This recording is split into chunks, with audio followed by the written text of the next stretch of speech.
Raj kitchen సర్వపిండి చేస్తున్నానండి.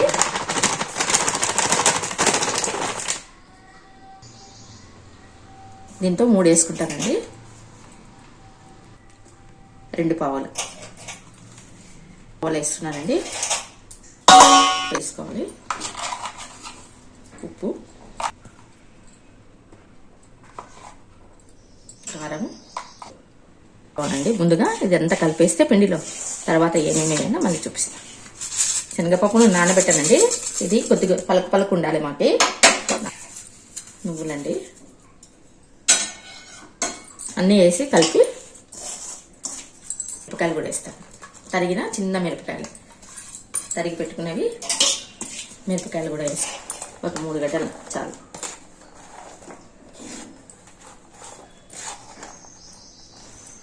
కరేపాకు, సన్నగా తరిగిన కొత్తిమీర, కరేపాకు ఇట్లా కలిసి వేయాలి.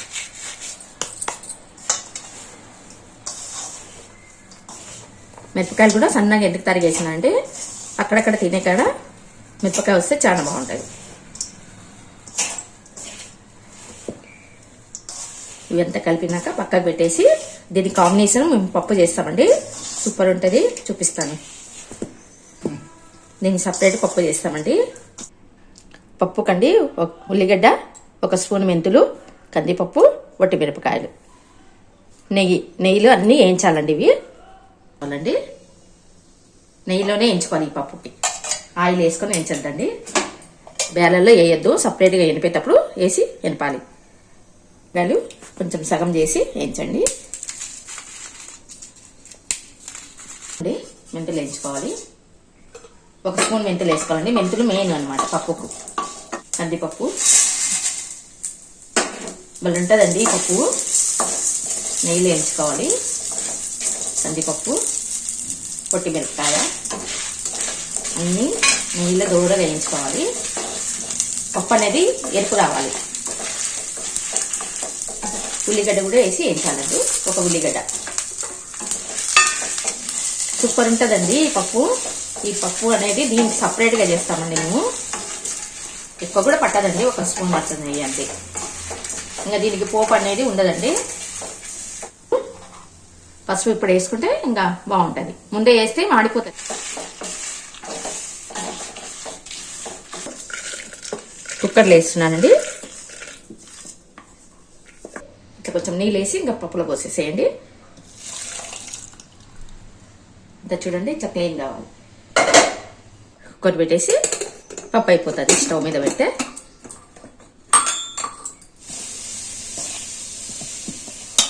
చల్ల నీళ్ళేనండి, వేడి నీళ్ళు కాదు.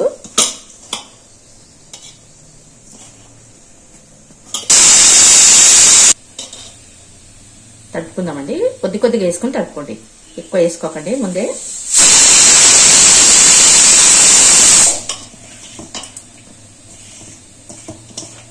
అయిపోతుంది. పెన్నానికే కొట్టుకోవాలండి. కొంచెం నూనె వేసుకొని ఇట్లా డైరెక్ట్గా కొంచెం నూనె వేసి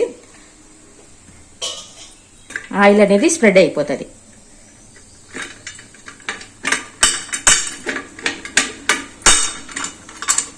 అంతా ఇట్లా కొట్టుకోవాలండి. వీళ్ళకు చీలింటాయి కదండి, ఇట్లా దగ్గర కనుక్కుంటూ చేయాలి. చూసేకి బాగుండదు అనమాట చీలిపోతే. ఇట్లా అనుకుంటూ చేసుకుంటే మనకి బాగుంటుంది చూసేకి. మధ్యలో రౌండ్లు హోల్స్ పెట్టాలండి. ఇట్లా హోల్స్ పెడితే దానిలో నూనె ఎడుకుంటూ వస్తే పప్పుకు కొంచెం బెల్లం వేయాలండి. బెల్లం వేస్తే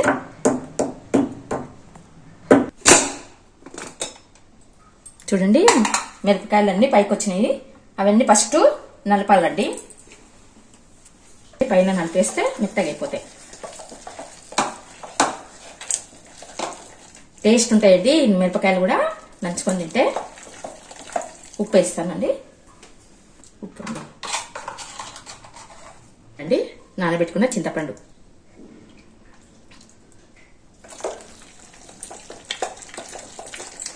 ఎంత గుమగుమ వస్తుందండి పప్పు. ఇంకా దీనికి పోపు వేయకూడదండి, డైరెక్ట్గా ఉడికించాలి అంతే. కంపల్సరీ కావాలి. సర్వపిండి తప్లెంటు రెండు ఒకటే అండి, మగ్గుతుందండి. ఇంకా బంద్ చేస్తాను.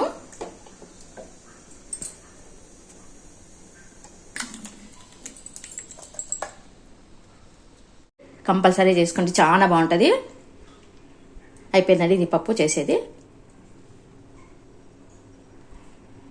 కొట్టి పెట్టాను కదా, ఇది పెట్టేస్తాను. పెట్టేసి మూత పెట్టేస్తాను.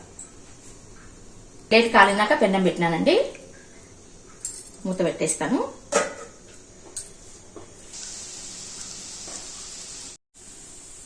అయిపోయిందండి.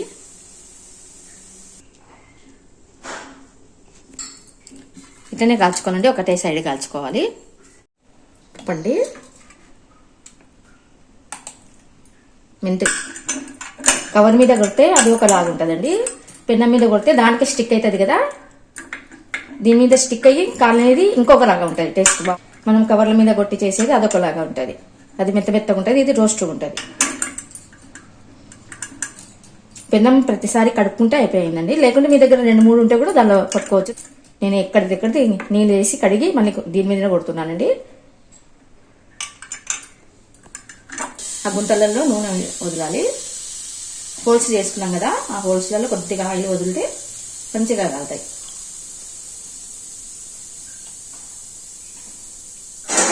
మూత పెడితే బాగా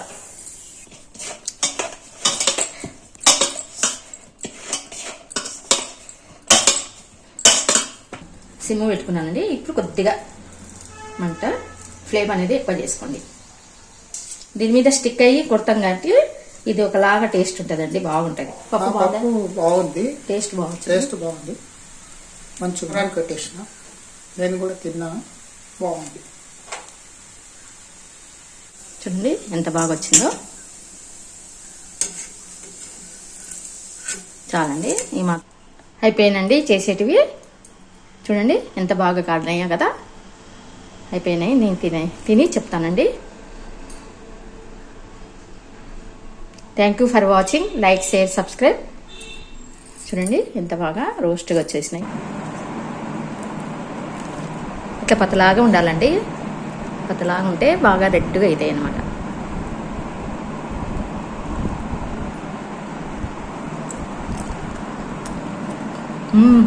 సూపర్ ఉందండి పప్పు.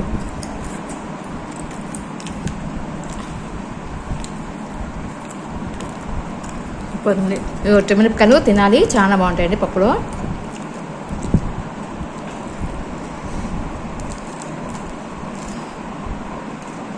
ఉప్పు, కారము అన్నీ సరిపోయినాయి.